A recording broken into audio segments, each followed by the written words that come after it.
We know another witness said that they didn't hear it because they testified. And we're going to play a second night owl video that we didn't play previously, where you see Mr. Bryan coming off his porch. Now, I'm going to suggest to you, and you will have to decide what the truth is here, that when Mr. Bryan says he called out to them, did he? Do you see that on either of these videos? Do you see it on the third one to come? Again, is Mr. Bryan relating what actually happened or what he thinks has happened? Is Mr. Bryan's mind playing tricks on him? In any event, Mr. Arbery goes down the street. Now, Mr. Bryan, at this point, we're going to go to the next night owl video.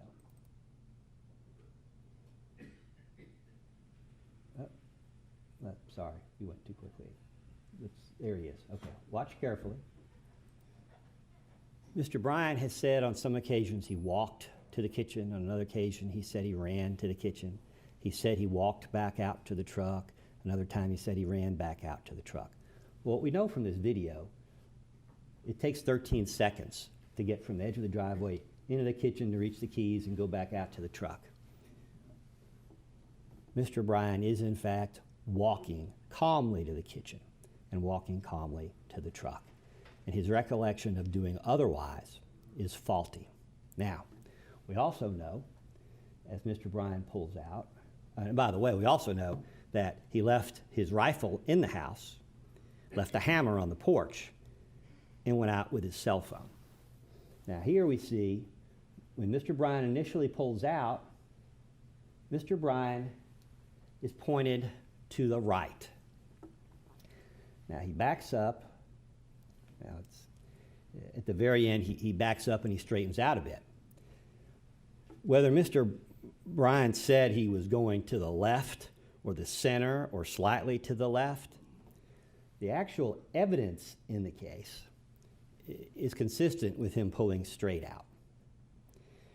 And again, we know from all the other things that we've seen that Mr. Bryan's recollection of events that day simply isn't that good. Now, Mr. Bryan makes what is for him a very faithful decision. He actually pulls out in the road. Now, at one point he says he overshot the road. Another point in the same interview with Detective Lowry, he says that he crept out onto the road. The state suggests that Mr. Bryan either hit Mr. Arbery or tried to hit him and pushed him with his 5,000-pound motor vehicle. We'll come back to that in a second, but I just don't think I think the evidence is inconsistent with that. Now, I do want to talk about the indictment for a minute. Thank you.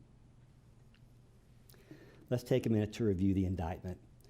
It is what we sometimes call a kitchen sink indictment. Everyone, all three defendants are charged literally with everything in the indictment, every crime set forth therein. You may find this confusing and difficult to sort through at times, since the factual bases and underlying legal bases for the 5 murder counts are so closely intertwined with one another. However, this is perfectly acceptable. There's nothing improper about it. Murder is murder. Each of the remaining 4 counts of the indictment, aggravated assault with a shotgun, aggravated assault with a motor vehicle or motor vehicles, false imprisonment, and attempted false imprisonment, actually serve as predicate felonies for the felony murder counts. In other words, this indictment does not allege any offense against any defendant other than murder and the predicate offenses for murder. There are a couple of legal principles I feel obligated to go over in every case. One of those is reasonable doubt. Now, you've already heard several very capable lawyers go through that, so I'm not going to spend a whole lot of time there. Without belaboring the point, however, I would refer you to what I consider the core principles at the heart of the court's charge on reasonable doubt. A reasonable doubt means just what it says. It is the doubt of a fair-minded, impartial juror honestly seeking the truth. If you are a fair-minded, impartial juror, honestly seeking the truth, and you've certainly given us every reason to believe that you are, if at the end of the evidence you have a doubt, that is a doubt upon which you may acquit the defendant.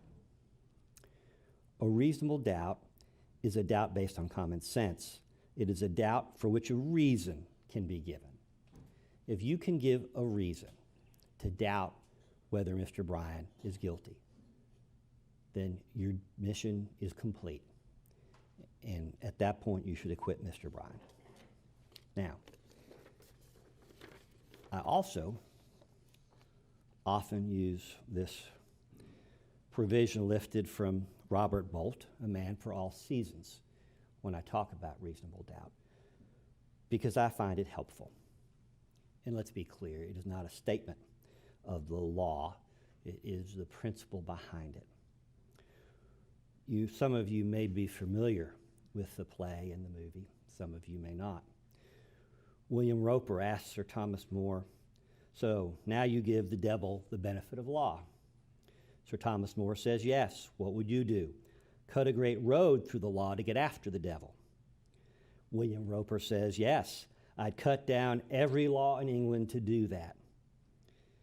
Sir Thomas More replies, "Oh, and when the last law was down and the devil turned round on you, where would you hide, Roper? The laws all being flat. This country is planted thick with laws from coast to coast, man's laws, not God's. And if you cut them down, and you're just a man to do it, do you really think you could stand upright in the winds that would blow then? Yes, I'd give the devil benefit of law," Sir Thomas More says, "for my own safety's sake." And when you apply the reasonable doubt standard, remember that standard, that legal principle, isn't there for Roddie Bryan. It's not there for these other defendants. It's there for all of us. And it's a principle that we cannot forsake. The court's going to charge you, I believe, without trying to put words in his mouth, on parties to a crime. The provision that's relevant to Mr. Bryan in this case is the second one. To be a party to the crime, Mr. Bryan must intentionally help in the commission of an offense, of a crime. Mr. Bryan cannot be a party to a crime by accident. He can only be a party to the crime intentionally. And we'll come back to that principle again. Now, count one is murder. And I don't want to tread over the same ground that other counsel have tread, but the issues are somewhat different for Mr. Bryan. I hesitate even to respond to count one, because by doing so, I don't want any of you to think for a moment that there's anything here even worthy of a reply. But I am required to do so.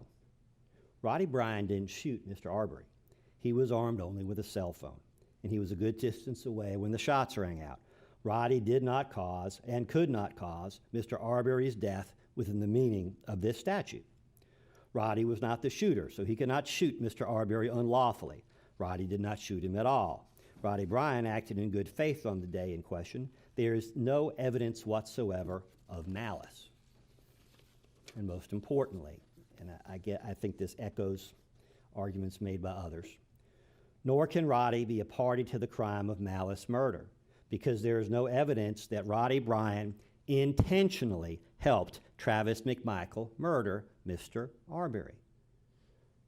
Where is that evidence? And that takes us back to the three questions I asked a moment ago when I first stood up. Roddie Bryan certainly was not aware of any intention on the part of Travis McMichael to shoot Mr. Arbery. And I'm not saying he had that intention. You will have to decide what Travis McMichael did or did not do. But Roddie Bryan certainly was not aware of any such intention, and certainly could not be a party to the crime of malice murder, because he can't intentionally help commit a crime he doesn't know is underway, doesn't know is contemplated. At this point, we're going to try and go back and play the video again, the famous video. But I'm going to repeat the 3 questions that I started with. When did Roddie Bryan know that McMichaels brought guns with them? When did Roddie Bryan know Travis McMichael would shoot Mr. Arbery? And at what point, what could Roddie Bryan do to stop it?